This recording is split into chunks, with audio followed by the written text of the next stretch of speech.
Good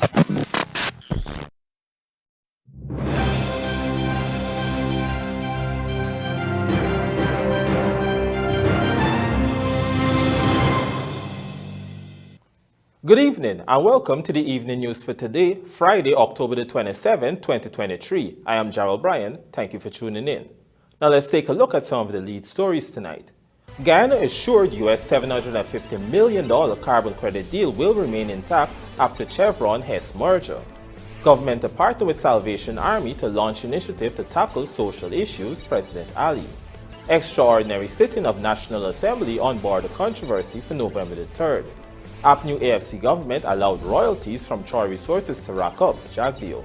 And SANDVOORT farmers showcase produce as food for the poor seeks international markets for them. Now for the news in detail. The Guyana government has been assured that the historic US $750 million carbon credit deal with HESS Corporation would remain intact as the company undergoes a merger with another US oil major, Chevron. Here is Vanu Manikchan with our lead story tonight. Earlier this week, it was announced that HESS Corporation has entered into an agreement to merge with Chevron, and this transaction is expected to be closed in the first half of 2024.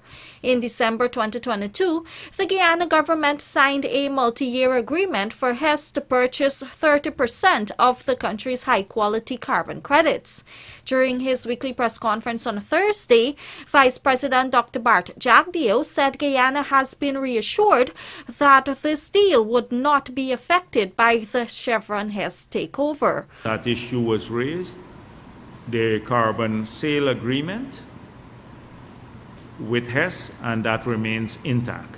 We've been assured, my staff has told me, we've reached out and we have had all the assurances that the deal is intact. HESS is currently one of the co-venturers in the oil-rich Stabroek Block, which is operated by another U.S. oil giant, ExxonMobil. With the merger, it is expected that Chevron would take over HESS's 30% stake in the Stabroek Block. According to VP Jagdeo, Chevron will make a good partner for Guyana as the country continues to push an aggressive program to develop its oil resources. So we believe that Chevron, we have examined Chevron carefully, and Chevron will be a good partner too in Guyana. We're pleased that there are two major U.S. oil companies here. These are big companies. We believe they have deep pockets and they can fund the investment programs necessary to move us to peak production at the earliest point in time. The fact that Guyana is mentioned almost in every one of those international news reports demonstrates how far we have come and the importance of the growing importance of our country in the market for global supply of crude oil.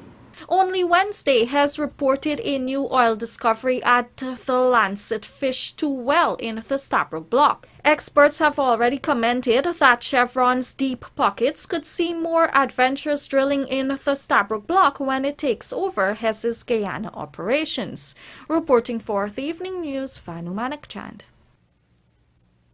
The Guyana government is looking to partner with the Salvation Army next year to roll out in schools a program aimed at tackling social issues. Lawanda McAllister joins us now to report that President Dr. Irfaan Ali, in announcing the proposed initiative, also touted a National Day of Prayer for global peace and harmony. In his address during the launch of the Salvation Army's 2023 traditional Christmas cattle drive at the Umaniyana at Kingston, Georgetown on Friday, President Dr. Irfaan Ali emphasized the pressing need for collective action in the face of escalating violence and social unrest worldwide. Ali began his speech by acknowledging the Salvation Army's vital role in providing hope and assistance to those in need. He underscored the importance efforts of organizations like the Salvation Army in a world where countless lives are marred by tragedy, referencing recent incidents of violence in Gaza, the United States, Haiti, and even within Guyana. That is why institutions like the Salvation Army are so important to our society. That when there seems to be a complete loss of hope, and hopelessness seems to be the overarching umbrella through which the world covers, there must be an inner sense and an inner desire and an inner spirit that speak to the people and speak to what constitutes decency, what constitutes the family of humanity. And if I use this stage to sidetrack the challenges we face, I'll be doing a disservice as a member of the family of humanity. The president went on to express his deep concern about the rise in senseless killings and social discord both locally and globally. As such, he proposed a national day of prayer emphasizing the shared responsibility of all citizens in fostering positive change. My dear friends, as a country, we must pray for our global family. As a country, we must set aside a day before the end of this year when we lock our hands together in prayer for us as a people and as a country, and in prayer for the world, especially our women and children. Thousands being killed in the Gaza Strip as I speak to you. In another announcement, President Ali revealed plans for a comprehensive program aimed at addressing social issues within the nation's schools. This initiative, which will be developed in collaboration with the Salvation Army and other partners, is set to be launched in the new year. The program will focus on equipping young minds with the necessary tools to navigate the complexities of contemporary society. Meanwhile, as is a tradition, the Salvation Army's red kettles will be stationed at various locations across the country, symbolizing hope and generosity during the holiday season. Funds collected through this campaign will support the Salvation Army's charitable efforts, providing assistance to the most vulnerable members of society. Reporting for the Evening News, I am Lawanda McAllister. The hydroponics and shade house facility at the National Agriculture Research and Extension Institute at Mon Repos, East Coast Demerara, has produced several tons of produce for 2023 thus far, and most of it is being used to supply hotels. Rupert Sinarine has the details. President Dr. Irfan Ali on Thursday visited the hydroponics and shade house facility at the National Agriculture Research and Extension Institute, Mon Repos, East Coast Demerara. There he was informed that among the harvest for 2023 were chilies, hot peppers, lettuce, carrots, and cauliflower. So far for the year, we were able to produce 2 tons of chili, 2 tons of hot. 2 ton chili, 2 ton hot pepper. Over 50,000 heads of lettuce, 1 ton of carrots, 2.4 tons 1 of ton of carrot, cauliflower. 2.4 tons of cauliflower. This is all the systems I have right And now. all of that went to the market. All of that went to the market. Meanwhile, there are 25,000 plants in the hydroponics nursery, and this capacity will reach 100,000 within the next 2 weeks. Crops include mint, celery, parsley, pak choy, cucumber, kale, basil, chives, thyme, among others. This operation is being conducted on 10 acres of land using 90 by 40 feet shade houses. Using traditional methods, it would require a larger area of land, estimated at 30 acres. Some 75% of interns who have benefited from programs at the farm have now launched their own agricultural businesses, having benefited from materials from NARI to kickstart their respective enterprises.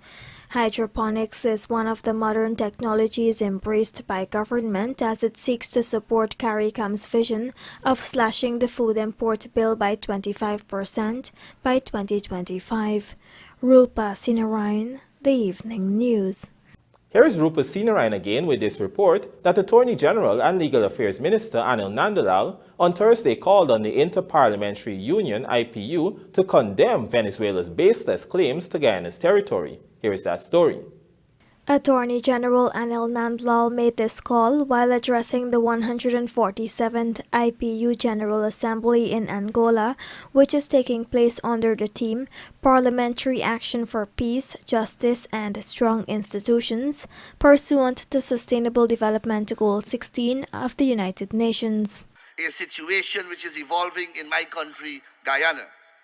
The Republic of Venezuela proposes to pass a referendum in that country on the 3rd of December 2023, seeking to annex to Venezuela more than 2/3 of Guyana's sovereign territory. This reckless and unlawful move is intended to further Venezuela's baseless claim to Guyana's territory.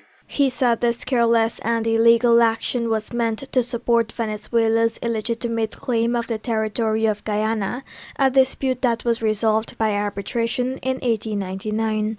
According to him, Venezuela perseveres with this illegal conduct despite that this issue is pending between the two states at the International Court of Justice upon the direction of the UN Secretary General.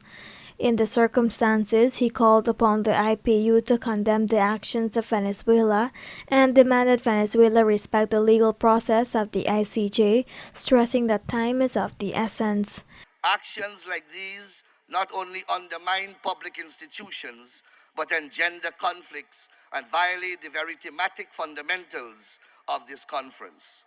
In the circumstances, I call upon the IPU to condemn the actions of the Republic of Venezuela and demand that Venezuela respects the legal process of the International Court of Justice. We must ensure that those who are elected to form governments, sit in parliament, and appointed to act in public institutions are done so by processes that are lawful, democratic, and transparent. Those who attempt to corrupt and pervert these processes are enemies of human progress and must be dealt with as condignly as possible. If these basic but yet fundamental requirements are met, these institutions shall ensure and guarantee respect for human rights and freedoms. They will swiftly resolve disputes in accordance with law and fundamental justice. In short, they will secure the rule of law and deliver human progress. The Attorney General reasoned that the conference's theme is highly appropriate for the modern world since international peace can only exist in an environment of justice. Rupa Sinarayan, The Evening News. Meanwhile, Minister of Foreign Affairs and International Cooperation, Hugh Hilton Todd, on Wednesday evening met with His Excellency Mr. Jorge Francisco Soberan Luis, Ambassador of Cuba to Guyana. During the meeting, Minister Todd provided an update on the recent actions by Venezuela. The minister reiterated that the government of Guyana is committed to a peaceful resolution of the case before the International Court of Justice and to the region being a zone of peace. Similar discussions were had between the minister and Alexander Kormaz, ambassador of the Russian Federation to Guyana. Recently, a joint statement was issued by Guyana's President Dr. Irfaan Ali and opposition leader Aubrey Norton, in which they agree that Guyana's sovereignty is of paramount importance and is a matter on which the Guyanese people are all completely united. The Caribbean Community, CARICOM, has also issued a statement reiterating its support for the judicial process and expressing hope that Venezuela would engage fully in the case before the World Court in order for a peaceful resolution to be arrived at in accordance with international law.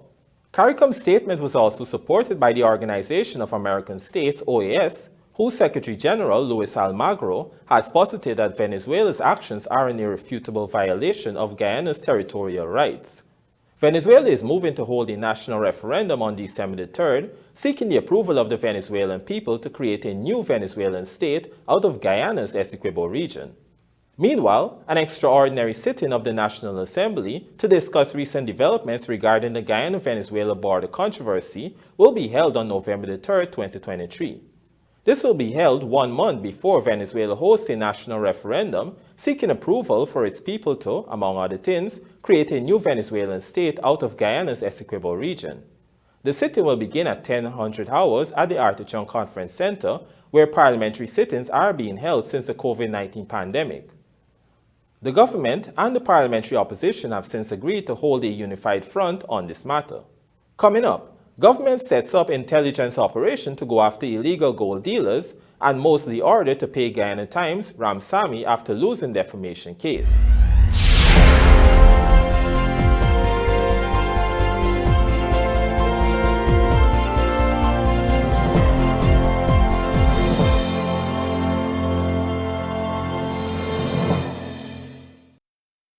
Your child needs nutrients every day. Enfagrow has DHA and iron, which supports your child's mental development. Enfagrow has components which cow's milk does not contain.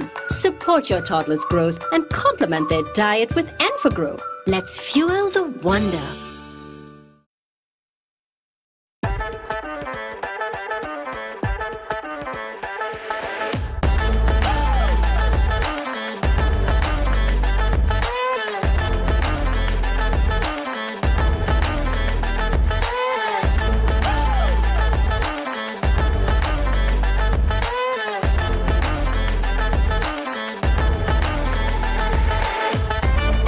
Transitions Light Intelligent Lenses. Pick your color. Choose your style.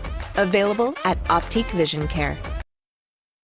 Wash bay operators, are you looking for that unique service to elevate your business? Well, come on down to your #1 industrial store, Sylvie's, and invest in an undercarriage pressure washer tool. That's right, impress your customers by now washing under their vehicles easy and efficiently with an undercarriage tool. We have in stock different types that offer a wider range of services and can increase your revenue without having to invest in expensive ramps. Your customers are going to leave satisfied. So what are you waiting for? If you can't make it to our 31 High in Hatfield Streets location, we can deliver in and around Georgetown. Give us a call on 227-6226 or WhatsApp us on 623-7755 or visit our website sylviesonline.com. Sylvie's Industrial Solution, proudly serving Guyana for over 4 decades. Your child needs nutrients every day. Enfagrow has DHA and iron, which supports your child's mental development. Enfagrow has components which cow's milk does not contain. Support your toddler's growth and complement their diet with Enfagrow. Let's fuel the wonder. Census takers from the Bureau of Statistics are still visiting homes to conduct work as part of the 2022 National Population and Housing Census. Enumeration is ongoing in some areas to ensure that everyone is counted. Verification and quality checks have also been done in an effort to ensure that the highest quality of data is produced from the census. Please cooperate with our census takers and ask them to produce their identification badges. Having been visited by a census taker, it is not too late. Call or WhatsApp us on 592-701-8700 or 592-701-8701 to ensure that you are counted. Census 2022, we count in we. From region 1 to region 10.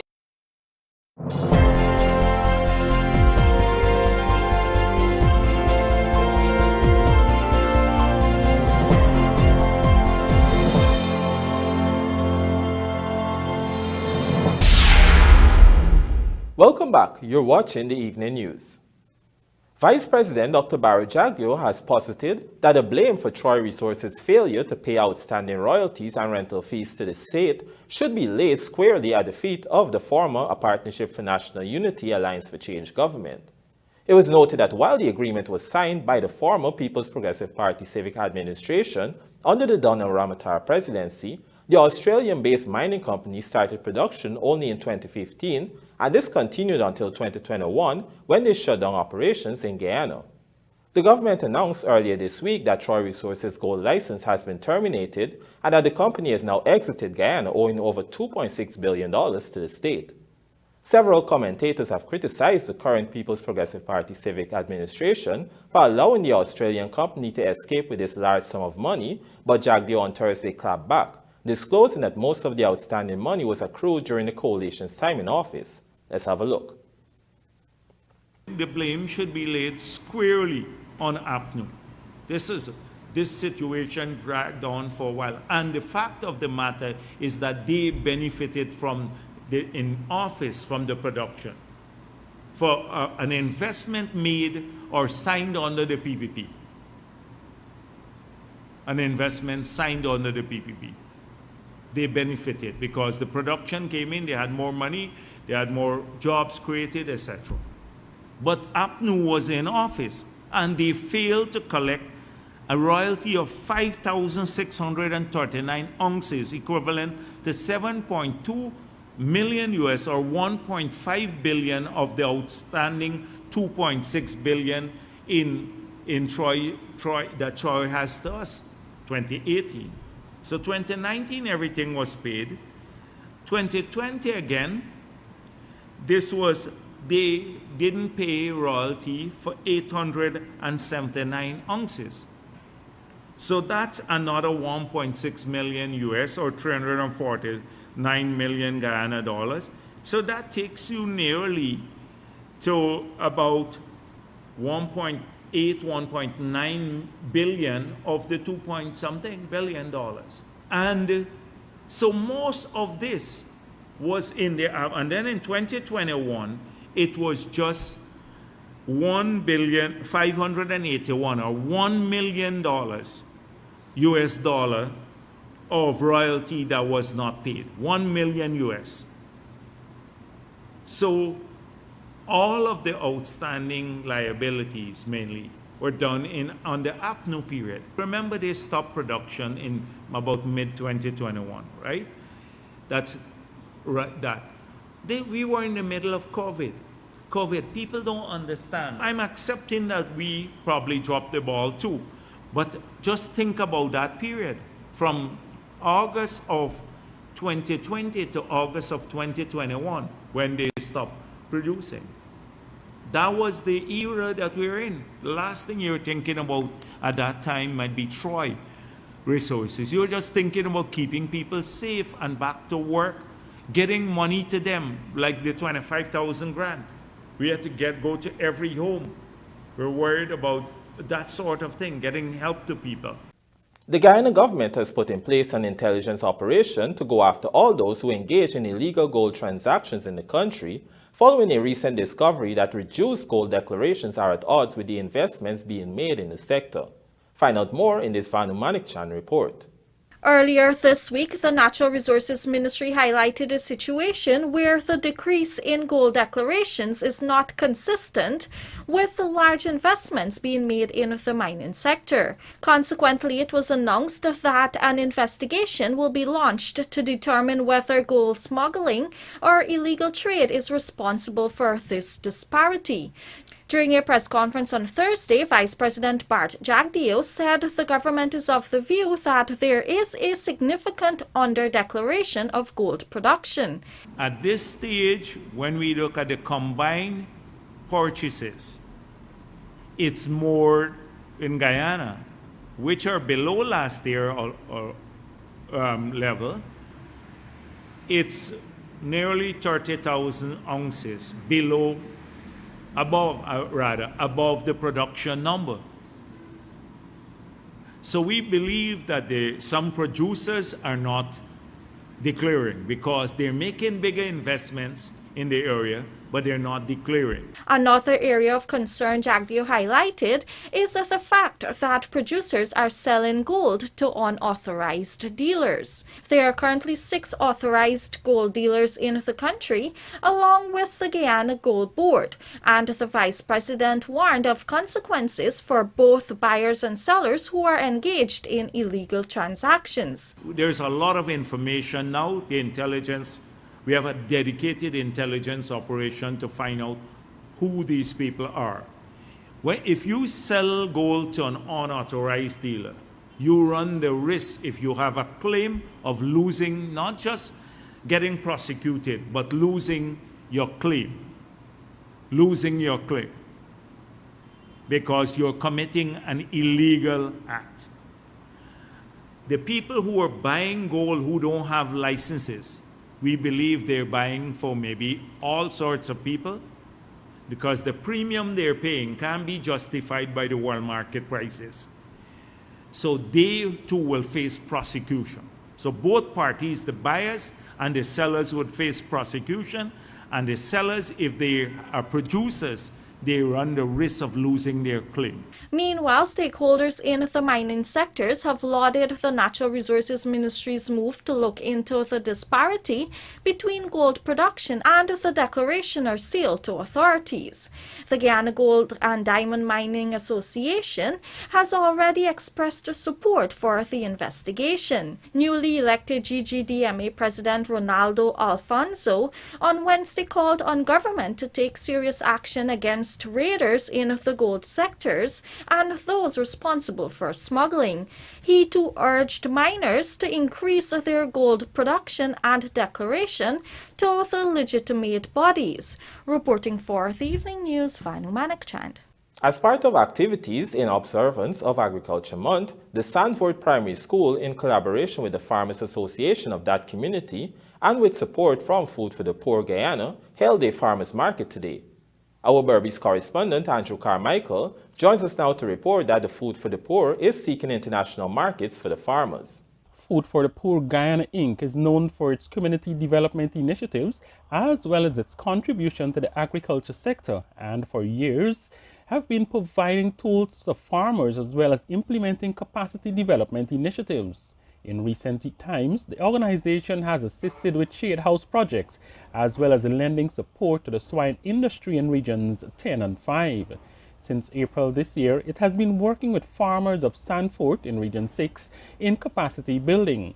According to Food for the Poor social worker Stacey Paris Jacobs, the farmers have since been organized to form the SANDVOORT Farmers Association.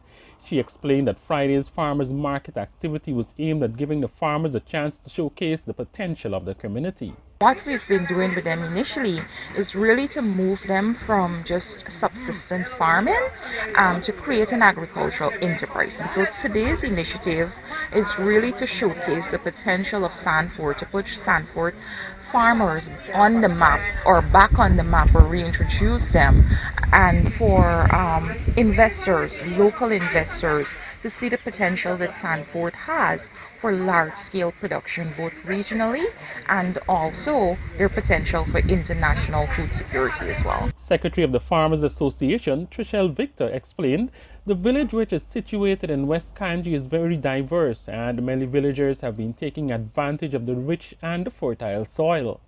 Coconut, water coconut, both water coconut and dry coconut. We have seasoning, we have cash crop, permanent crop, fruit trees, varieties of fruit trees, cherries, soursop, mango, just to name a few.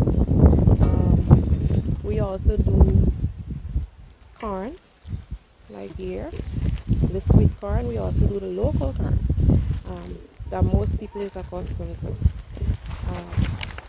So basically, yeah, that's it. We also do a large quantity of plantain, the plantain, cassava, and the sweet potato. The impact of the current El Nino has also impacted those farmers, and according to the organization's secretary, despite the abundance of plantains coming out of the village, many farmers are experiencing losses with other crops. Everyone is complaining, and so is SANDVOORT farmers. I myself is complaining because most of the times the crops that we plant, in particular the cabbage that we planted, most of it was burnt despite we were putting water. Most of it was burnt, turned yellow because of the heat of the sun. Nevertheless, we're not giving up, because in some areas they don't even have water, and we are thankful for the little that we have. Sion Chisholm, who runs an apiary, says the market day gave her an opportunity to display byproducts of honey produced by her. Here we were having the honeycombs neatly cut out and placed in containers and labeled, because some people often like it this way instead of it being in bottles. We're having some soaps that is made from the beeswax and so forth. We have in here some Vaseline. We have neem oil. We have coconut oil. We have face scrubs. We have the boiled oil and the virgin one. We're here having some crab oil. This crab oil, you have the crab wood here in Sanford? No, we source this from the Burbis River, mainly the Ibini and Deville section. We source this from. We source the seeds, right? And we turn the seeds into the oil, right? We have our honey here. Yes, our honey apiary is right in Sanford here. So mainly this is the Long John and the Cruda honey. For the evening news, Andrew Carmichael. Media personality Gordon Mosley has lost a defamation suit against the Guyana Times newspaper and its columnist Dr. Leslie Ramsamy, with the High Court ordering him to pay $1 million in costs. Mosley had sued the newspaper and its Ramsamy Ruminations columnist over the publication of a piece regarding the controversies of the March 2020 general and regional elections. Ramsamy submitted to the court that the claimant's reporting of events and his comments were biased in favor of the APNU+AFC coalition, more particularly so in advancing that the fraudulent results the Guyana Elections Commission, GECOM, was attempting to declare were in fact accurate and that the APNU+AFC coalition had won the elections. Ramsamy, through his lawyers, argued that this was his honest opinion. The court said it finds that the publication is capable of being defamatory in nature, but considered the defense of fair comment as pleaded in light of Ramsamy's contentions. After so doing, the court found the publication complained of by the claimant to be fair comment. The court said it is an opinion expressed by the first-named defendant that he honestly held at the time of the publication of the commentary. In the circumstances, the court ordered that the claim be dismissed in its entirety against the defendants. The court has awarded costs in the sum of $500,000 to each defendant. Costs are to be paid on or before November 30th, 2023. Guyana Times was represented by attorneys Devendra Kisoon and Abhimanya Dev, while Ramsamy was represented by attorneys C.V. Satram and Ron Motilal. The matter was presided over by Justice Navendra Singh. And now for a look at the bridge reports. The Damarara Harbour Bridge is scheduled to be closed on Saturday, October 28th at 4 hours for a period of 1.5 hours. Meanwhile, the Berbice River Bridge is scheduled to be closed on Saturday, October 28th at 15 hours 45 for a period of 1.5 hours.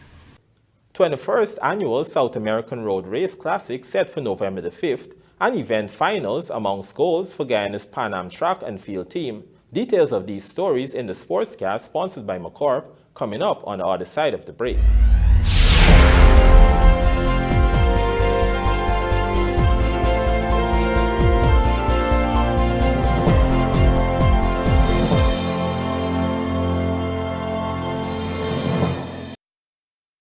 Looking to bring your dream home to reality? Or simply taking on a home improvement project? Then National Hardware Limited is where you should start. Let us put that touch to your home.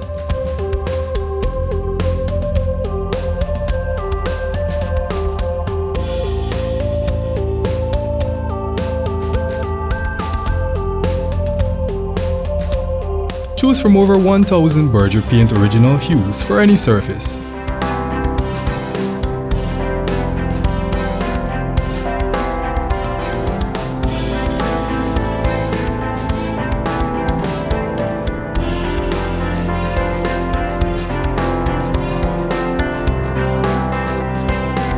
We are known for our trusted brands such as Westinghouse, Philips, Sadco, Rubbermaid, Pyrex, Gibson Home, and so much more. National Hardware Limited, your do-it-best store. Located in downtown Georgetown and industrial site Rhymeville. Your child needs nutrients every day. Enfagrow has DHA and iron, which supports your child's mental development. Enfagrow has components which cow's milk does not contain. Support your toddler's growth and complement their diet with Enfagrow. Let's fuel the wonder. Are you looking for men's suits for that wedding, prom, or special party? Or maybe you need to update your wardrobe with a modern fit or a new color for work. Search no more, because John Lewis Styles is the perfect men's suit store. Come see us on Waterloo Street, and our friendly staff will help you choose the perfect size, color, and fit. Complement that suit with a stunning shirt and tie, matching bow tie and suspenders, cufflinks, or even a pair of shiny dress shoes. You will love the way you look. John Lewis Styles. Simply different. Census takers from the Bureau of Statistics are still visiting homes to conduct work as part of the 2022 National Population and Housing Census. Enumeration is ongoing in some areas to ensure that everyone is counted. Verification and quality checks have also been done in an effort to ensure that the highest quality of data is produced from the census. Please cooperate with our census takers and ask them to produce their identification badges. Having been visited by a census taker, it is not too late. Call or WhatsApp us on 592-701-8700 or 592-701-8701 to ensure that you are counted. Census 2022, we counting with. From region 1 to region 10. Superbet, your best bet. With many agents countrywide, our products are easily accessible. Visit an agent nearest to you to play your favorite games. Must be 18 years and older. Terms and conditions apply. Play responsibly. Your child needs nutrients every day. Enfagrow has DHA and iron, which supports your child's mental development. Enfagrow has components which cow's milk does not contain. Support your toddler's growth and complement their diet with Enfagrow. Let's fuel the